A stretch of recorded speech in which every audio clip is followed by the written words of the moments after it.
ძველი რადიო დაგიბრუნდით სტუმართან ერთად საქწიგნის გენერალური დირექტორი ლია მეტრეველია ჩვენთან ქალბატონი ლია მოგესალმებით. მოგესალმებით. თქვენს მსმენელსაც. მადლობა მობრძანებისთვის. დიდი მადლობა. ჩვენ ძალიან ბევრ თემაზე ვისაუბრებთ და უპირველეს ყოვლისა მაინც მინდა პარიზის წიგნის ფესტივალით დავიწყოთ. ეს ძალიან მნიშვნელოვანი ფესტივალი იყო. თუნდაც იქიდან გამომდინარე, რომ თქვენ არაერთი წიგნის ფესტივალის მონაწილე ბრძანდებთ.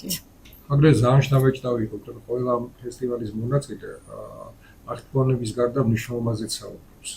დიახ, პარიზში პირველად ავიყავი.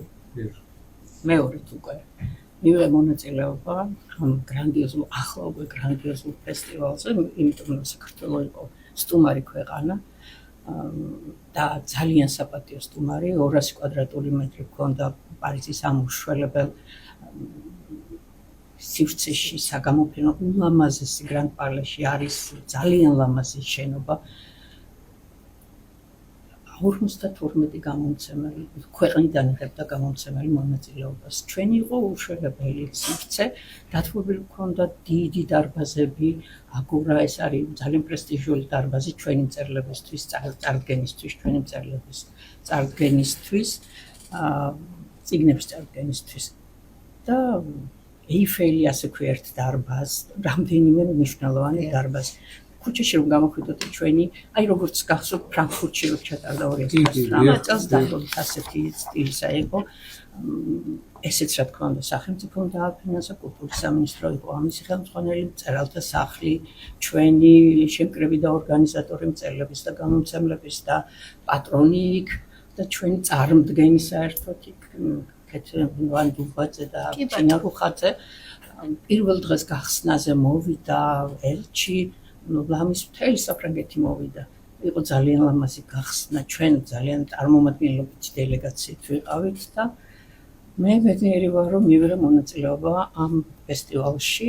მიუხედავად იმისა, რომ წარმოიდგინეთ სულად პატარა გოგო ვიყავი, მაშინ იყო სამწუხაროდ ბედი ვქონდა ესეთი ახლა რას ვიზამდით, როცა დავიბადეთ და სადაც ცხოვრობდით, ის იყო ჩვენი სივრცე.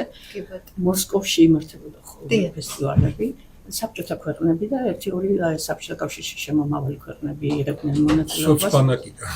ხო, მაშინ ის გვეჩვენებოდა, რომ დიდი იყო, მართლა იქაც დიდი იყო, ხო, არ დავაკნინებ, იყო წიგნი, სადაც იყო, თუმცა იქ უფრო პოლიტიკური ხაზი იყო, ბევრი იმდენი პოლიტიკური წიგნი მქონდა ხოლმე, რომ ან ვის რაში გვჭირდებოდა, მაგრამ მაშინ რეალობა ასეთი იყო. რეალობა ასეთი იყო და პატარა რელიკვია, აი ამან გამახსენე ხო პოლიტიკური წიგნის პირველი პოლიტიკური წიგნის მაღაზია რო გაიყიდა რუსთაველზე ფილარმონიასთან იყო პოლიტიკური წიგნის მაღაზია ასე ერქვა ეს რა დროიდან მუშაობ ამ სექტორში წარმოიდგინეთ 93 წლიდან ამაზე აუცილებლად ვისაუბრებთ და მე პატრონემ გამოიტანა ეს მარქსის კაპიტალი ლენინის ტომები უამრავი რაღაცა ყამირები და არა მილიონი რაღაც და შუა მელიქიშვილზე სადაც რუსთაველის ეყარა ეს გორებად ეს წიგნები და თან მენანებოდა რომ წიგნი იყო მაგრამ თან სხვაგანცდა იყო რაღაცა ხო დანანების იყო ხო მაინც წიგნია და რაც არ უნდა იყოს ის მაინც ისტორია იყო გინდა და არ გინდოდა შენ ამ ისტორიის მონაწილე იყავი ისე პარიზში დაბრუნდეთ პარიზში იყო ულამაზესი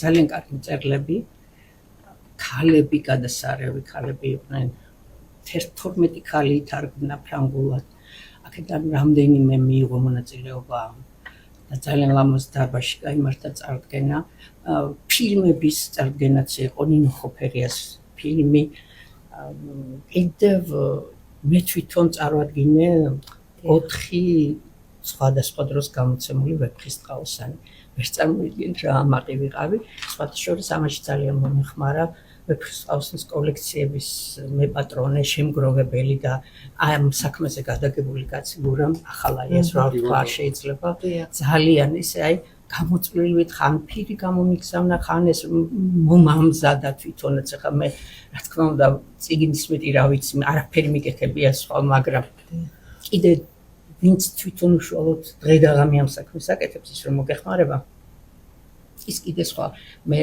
მე თვითონ ვიყავი პირველი გამოფენის, აი ამ კოლექციების გამოფენის ორგანიზატორი. სადაც ბატონო აგურამმა მიიღო მონაწილეობა და ჩვენ მეგობრული ურთიერთობა გვაქვს და არა მარტო მეგობრული, უკვე პროფესიულად თავხედრაში ვართ ამ მხრივ. ისეთი ბედნიერი ვიყავი და ახლა ვფიქრობ, ისეთი თამამი, რომ ვიჯით მე მარტო მე არ ვიყავი, კიდე რამდენიმე იყო რუსუდან მოსიძე ბაკმი ასეთი გამომცემლობის და დალიაშვილი მთარგმნელი, რომელსაც რამდენიმე მოთხრობა ქონდა ნათარგმნი ფრანგულ ენაზე. სამნივის ხედის სცენაზე ჩვენი დრო ქონდა გამოყოფილი, რა თქმა უნდა ფრანგულად ითარგმნებოდა, გათესარე მთარგმნელი ყავს, ბელა ხაბეიშვილი და ყოლა ხოლმე ეს და ეს არის მაღალი დონის პროფესიონალი მთარგმნელი. ახლა ვფიქრობ ისეთი ხარგაშლილი ვიყავი პირველად რომ ვთქვი დავიწყე ასე და აბსოლუტურად გულწრფელი ვიყავი ერთ წელს ვიმეორებ ამას ხშირად გაიმართა შავი ზღვისპირა ქვეყნების გამომცემლების შეხვედრა საქართველოში და გამოდიოდნენ აზერბაიჯანიდან, სომხეთიდან. აზერბაიჯანის ერთ-ერთმა გამომცემელმა და ქსელის ალიდანინოს მეპატრონე ქალმა თავის გამოსვლა დაიწყო ასე მე ძალიან მდიდარი ქვეყნიდან ვარ აზერბაიჯანიდან მაგრამ ჩემს მაღაზიებს წიგნის გაყიდვა მაინც უჭირთ წიგს უჭირს ჩვენ თუ არ მივაშველე რაღაცა სხვა ისევე მე ჩემი გამოსვლა დავიწყე ასე მე ძალიან მდიდარი ქვეყნიდან ვარ მე არ მაქვს ოქრო ქვეყანაში ბევრი მე არ მაქვს საბადოები ბენზინის არაფერი ასეთი დიდი სიმდიდრე მაგრამ მე მაქვს უდიდესი სიმდიდრე კულტურა ქართული კულტურა მე მაქვს პირველი წიგნი უხსოვარი დროიდან მე-4 საუკუნეში ხელნაწერი ქვადებს იმის შემდეგ სრულყოფილი ნაწარმოები და შუშანიკის თავისი მთელი გამართულობით რაც ახლა ფილოლოგებმა და ლიტერატურის მცოდნეებმა ვიცით რა არის წიგნი პროლოგიდან ეპილოგამდე და სიუჟეტი როგორ ვითარდება და როგორ მიდის მე კვანძილობ ყველაფერი ახლა ეს დეტალები რა გინდათ ასეთი წიგნი გვიდევს აბსოლუტურად სრულყოფილი რომანი როგორც გინდა შეხედეთ გნებავთ პოლიტიკური წიგნი და არქვით იმ ცოტა პოლიტიკურიც იყო ცოტა კი არა იყო და წარმოიდგინეთ ასეთი წიგნი და უძველესია მე რამდენი მოდის იქ კიდევ ხა მე-12 საუკუნემდე ხო არ შეწყვეტილა ეს და ჩვენ რა წიგნი დაგვიდო კაცმა რომლის არც ახელი ვიცით არც სად დავმარხეთ ის ვიცით თითქმის არაფერი არ ვიცით მე ჩემ დაუნებურად მაშინ თქვი და ახლაც ამ აზრს მივყვები ასე მგონია რაღაცა მისტიკა სადღაც არა ამ ქვეყნიური ვინმე იყო ჩამოვიდა მოვიდა ვითხრა რომ თქვენ ამას იმსახურებთ როგორ ვიმსახურებდით კარგად არ ვიცი მაგრამ ალბათ ვიმსახურებთ რადგან მაინც გვაქვს აი ამდენი საუკუნეების მერე ხელნაწერების სახით მოაღწია 64 ხელნაწერი ახლა დაცული ჩვენს ხელნაწერთა ინსტიტუტში მხოლოდ ხელნაწერებით გადადიოდა ეს ხო არ იყო ეს როდის დაიბეჭდა 1972 წელს მანამდე ხო არ იყო სტამბოლი და ეს ხელნაწერები რო შეინახა გარდა მაგისა მარტო კი არ ზეპირათაც რომ იცოდნენ ეს თავისთავად მარტო კი არ შეინახა იქაც თქვი მე არ ვიცი ქვეყანა რომელიც ათხოვებდა ქალს რომელსაც უნდა გაემრავლებინაერი გაიჩინა შვილი ქვეყნის მომავალი გაიჩინა და ყველაზე ძვირფას რასაც ატანდა ეს იყო ვეფხისტყაოსანი არავის არ უთქვამს ახლა იქ ბევრი ფრანგი იყო ბევრი სტუმრები იყვნენ არავის არ უთქვამს მე ვიცი მე პირადად არ ვიცი ეგეთი ქვეყანა თქვენ თუ იცით სადაც წიგნი ისეთი ძვირფასია რომ ამას ასე ატანენ მშობლები დღემდე ვეფხისტყაოსანი ითვლება ერთ-ერთ ძვირფასად და მიხდნენ და ჩაწუნდნენ დიახ რა თქმა უნდა მიხდნენ რა თქმა უნდა მე ყოველთვის მომწონდა ხოლმე ანუ ძალიან ვაფასებ საქართველოში წერა კითხვის გამარცებული საზოგადოება ეს იყო დასაწყისი იმ დიდი ცვლილებისა რასაც ეროვნულობა და ზოგადად ილიას გზა და ის რაც დღემდე მოდის და ის და ძალიან მომწონს საქართველოს წიგნის გამომცემელთა და გამავრცელებელთა ასოციაცია სახელწოდება და მისი აქტიური წევრი ბორდის წევრიც და დიდი ხანია ახლა არა 90-იან წლებში შეიქმნა ეს არასამთავრობო ორგანიზაციაა, ეს არ არის სამთავრობო. 94-15-ში აი ასე 22-ად გაიმართა წელს ფესტივალი საქართველოს. ყველა ფესტივალის მონაწილეობა. აი სანამ ფესტივალზე ვისაუბრებთ და თქვენ უშუალოდ გამოცემა ყოველთვის სიამოვნებს ხოლმე და უგრძნობ და ვიცი რომ ფესტივალი ჩატარდა, იმიტომ რომ ტრანსპორტით მგზავრო. ხედავ ახალგაზრდებს დაფრთხილი ამ ჩანთებით. და ჩანთებში უამრავი წიგნი. ნუ ეს არის ფაქტობრივად ის გზა, აი თქვენ ამითაც ამაყობთ რა თქმა უნდა ბუნებრივია, იმიტომ რომ ახალგაზრდების ესეთი სიმრავლე წიგნების მაღაზიებში ან თუნდაც ფესტივალ სავსეა და ყოველთვის აი მიხარია ხოლმე მე და ეს მინდა აღვნიშნო ეს თქვენი დამსახურებაც არის ყველა იმ ადამიანისა ვინც აი წიგნთან მუშაობს და ვინც გამომცემლობასთან ოდნავ მაინც გასულში. ქალბატონია და საფციგს თავისი ისტორია აქვს მრავალწლიანი და მინდა რომ ამაზეც ვისაუბროთ. 32 წელს დაარსებული თავიდან საბლით გამიერქვა, მერე სახელგამოდ გადაკეთდა, მერე რამდენჯერმე შეიცვალა ეს საკწიგნი აბრევიატურა სულ ქონდა არ შეცვლილა, უბრალოდ ეცვლებოდა აი სახელგამის შემდეგ რომ იქიდან დღემდე. ჩათვალა სახელმწიფომ რომ ამისი ყოფნა აუცილებელია და ინარჩუნებს ჯერჯერობით გვაქვს, ახლა ვერ ვიტყვი იმ სიდიდის და მასშტაბებით როგორიც ადრე იყო 83 მაღაზია ჰქონდა თბილისში, ბიბ კოლექტორები, საწყობები, სამხრეთ ოსეთში ასე ერქვა მაშინ რამდენიმე მაღაზია, აფხაზეთში 14 მაღაზია ჰქონდა და ვდიოდით იქ რამდენჯერ ვარ ნამყოფი იქ. Კონდა რაღაცა საორგანიზაციო ხელმძღვანელები ვიყავით და გვიწევდა ჩასვლა. აჭარაში ქონდა დაახლოებით რამდენიმე ქუთაისში არსად აღარა გვაქვს ახლა მე იქ რაღაცა რევოლუციური ძვრები მე ამას რევოლუციურ ძვრებს ვარქმევ როცა იწყებს რაღაცა ავტონომია ან კუთხე და იწყებს წიგნის მაღაზიის აღებით წაიღეს ბათუმში შარშან ერთი მაღაზია ვეძებე ჩემაზე მდგომა ქონების მართვის მართვა თხოვა რომ მოვძებნოთ ეს მაღაზია და მაღაზია აღარ ახლა ხსნის ხან ბიბლოს მაგახსნა ხან კერძო მეპატრონეები მაგრამ ისეთი ჩვენი რომ იყო რაღაც სისტემური მონოპოლისტები ალბათ არ იყო კარგი ეს მონოპოლისტობა მაგრამ ყველაზე მთავარი და მტკივნეული როცა ამოვიდა საკწიგნმა ნელ-ნელა დაიწყო და აი ყველაზე კარგ უბანში მაგალითად რუსთაველზე, მელიქიშვილზე, ჭავჭავაძეზე გააპრიალა. მაღაზიები უცებ გაქრა. გაიყიდა ერთლარი. ისიც არა, პირდაპირ მიყიდვის წესით, მე მკითხავთ ვის მიყიდეს არ ვიცი, ვერ გეტყვით. მე არ მიყიდია და არჩეთ ჩვენია საკწიგნი დღეს. ხო, აი, საკწიგნი დღეს. არის პატარა უწყება, დიდი აღარ არის, მაგრამ ამ პატარა უწყებას თავისი ადგილი აქვს და სანამ ჩვენ ვართ ჯგუფი, გუნდი, საკწიგნის გუნდი, დარწმუნებული ვარ, რომ ყოველთვის იქნება ფლაგმანი საგამომცემლო საქმეში. მართალია ხშირად ვაწყდები რაღაც სირთულეებს წიგნის გამოცემის დროს სახელმწიფოს მაინც თავისი კერძო უფრო თავისუფალია მოქმედებაში ჩვენ უფრო სხვანაირად გვაქვს სხვანაირად არის ძნელად გასცემ ჰონორარებს მე თუ გასცემ სახელმწიფო ეპიდის იმ წიგნს მე იტოვებს სახელმწიფო ვეღარ ბევრი პრობლემა ისეთია რომ თან კარგია ეხლა როცა არ აქვს კარგ წერალს ხელმოკლეები არიან წერლები არ არიან ძალიან მდიდრები არ არის მდიდართა კლასის წარმომადგენელი წერალი იშვიათად როგორი კარგი მაგრამ ერთი დიდი პლუსი აქვს წარმოიდგინეთ აი წიგნის მაღაზიებს და აი ამ ქსელის არსებობას საერთოდ ქვეყნებში და საქართველოში სულ ამბობ შევალ ჩემს მაღაზიაში და ან სადაც შევალ და ვამბობ რომ აქ გაერთიანებული საქართველოა. ამან არის ის ოპოზიცია და პოზიცია.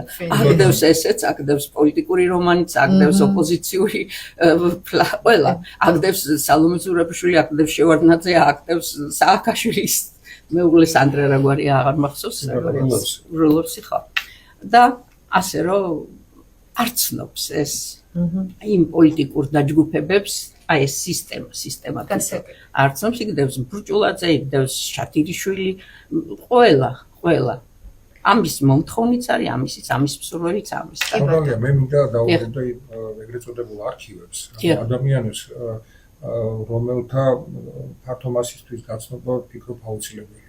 უამრავი მწერალი, უამრავი პოეტი, რომლებიც გაჟღერდნენ, მაგრამ აი რაღაცნაირად ვთქვათ,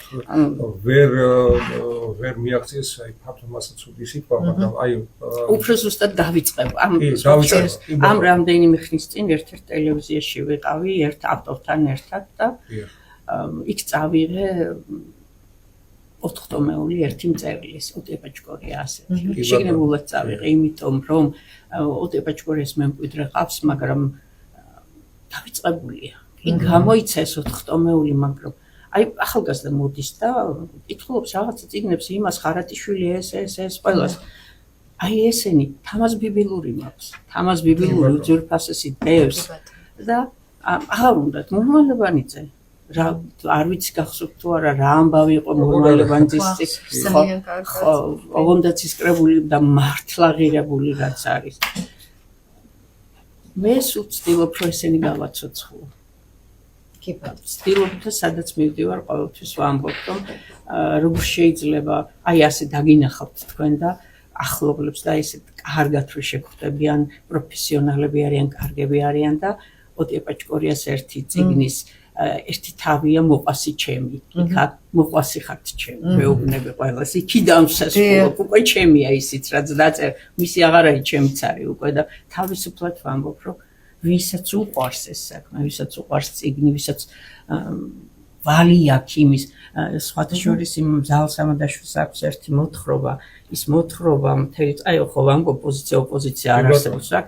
ერთი მოთხრობა რომელიც იწყება ასე რომ მე იმ მეწახის ვალი მაქვს დილით რო გავდივარ, იმის ვალი მაქვს, ამის ვალი მაქვს, მთელი ქვეყნის ვალი მაქვს, ვისაც რამე სიკეთე გაუკეთებია, ვისაც რაღაცა ერთი აგური დაუდია, ხორბალი ჩაუთესავს, ყველას ვალი მაქვს პირადად. მე იმის გამო რომ მე ეს წიგნი მოვიტანო ჩემი სტუდენტი ახლა აღარ ვასწავლი, მაგრამ ვასწავლიდი ჩემ სტუდენტებთან და აღარც მინდა რომ სტუდენტები იქით მოდიან ახლა ჩემთან და თქვენ მრავალი სამეცნიერო და მეთოდოლოგიური ლიტერატურის ავტორი არა, ავტორი არა.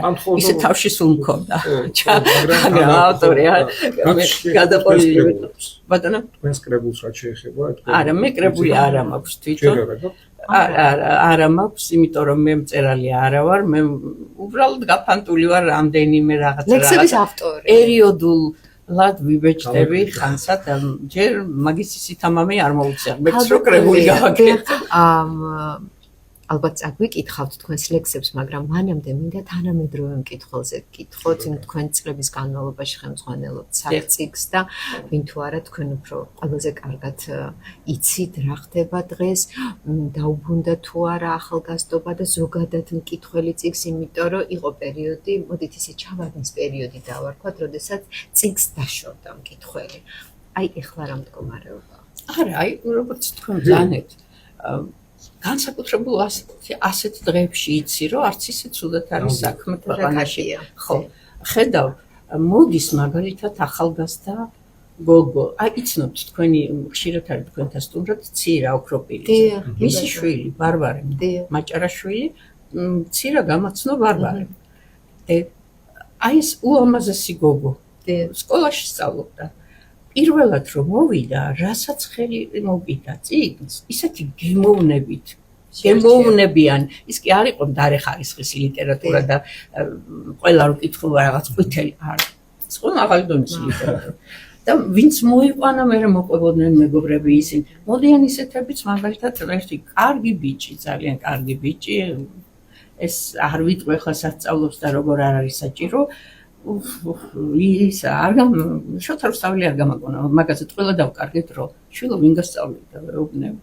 ვინ გასწავლიდა? არა ნიჩე მირჩენია ნიჩე კარგია უნდა იცოდე, მაგრამ დედა ვინ ყავდა? ის ვინ ყავს? მასწავლებელი. ან ახლა ვინ შემოდის შენთან ვინ გასწავლის რომ ვერაფერი გაგაგებინა წიგნისა, რომელიც არის რაღაცნაირი მგზამკვლევი, რა თემა გინდა გადაშალე და სწავსანი გიცითებს, მიმართულებას გაძლევს. გეუბნება რომ ლექტორმისასწორი ძალიან მნიშვნელოვანი საკითხია. ძალიან მნიშვნელოვანია რომ ახალგაზრდებს რა თქმა უნდა მივაწოდოთ ინფორმაცია. რა თქმა უნდა და ძალიან დიდი როლი არის ოჯახზე და პედაგოგებზე. კი ბატონო. და ზოგადად რაც შეეხება ფესტივალებს, ისე მინდა დაუბრუნდე იმ თემას, რა თქმა უნდა, ჩვენ ყველამ ვიცით, რომ პარიზის ფესტივალი გაიმართა აპრილის თვეში, ამას მოყვა ლონდონი. მანამდე ლონდონი. კი ბატონო, მანამდე ლონდონი. მე ლაიფციგი იყო. კი ბატონო, ამ ფესტივალებზე ის ვისაუბრეთ, ჩვენც ვისაუბრეთ მედიაშიც, თუმცა რატომ დავიწყეთ ამით? ამაზე სულ უნდა ვისაუბროთ, იმიტომ რომ როდესაც წიგნის ფესტივალზე შენი ქვეყანა ესე ამაყა წარსდგება და ასეთ მოწონებას დაიმსახურებს, ეს ჩვენ სულ უნდა ვიცოდეთ, სულ უნდა გვახსოვდეს და რა თქმა უნდა შემდეგ მომავალი ფესტივალებისთვის უნდა მოვემზადოთ. თუმცა რაც შეეხება თანამედროვე მკითხველს, ამაზე პასუხი გაგვეცით და თანამედროვე გამომცემელს. ანუ მაინტერესებს ზოგადად იცვლება თუ არა მკითხველის გემოვნება, აქედან გამომდინარე იცვლება თუ არა ავტორების ხელწერა, მოდით ასე ვთქვათ. კი. კონიუნქტურულია საერთოდ საზოგადოება არის აი კვლევებითაც რომ მიყვე ამ ყველაფერს მოქმედებს ეს ტექნოლოგიების განვითარება, რაღაცა ახალ-ახალი ფილმების ძალიან პოპულარულია, ხო, პოპულარულია ისეთი წიგნები, ჩემთვის გავიფიქრებ, აი მე ხა ეს რა უნდა წამაკითხოს, მაგრამ მაინც ვკითხულობ, ვალდებული ვარ წავიკითხო, თუმცა მიჭირს რაღაცების აი რაღაცა ცოტა ძნელია ჩემთვის სათავგადასავლოები, რომელშიც ლაბირინთებში დადიხარ, სადღაც დადიხარ, ჩემი ზღაპრები რა, უბრალო იყო და ძალიან დიდი იყო. მე ისე უბრუნდებიან იმ ზღაპრებს, ვერ მიდიან იქიდან. თითქოს არაფერი, თითქოს ჩვეულებრივი, თითქოს გააკრიტიკებენ, მაგრამ მაინც მოდიან მე აი ამ ჰარი პოტერებიდან და 1000 უბედურებიდან ლაბირინთებიდან გამოდიან და მოდიან.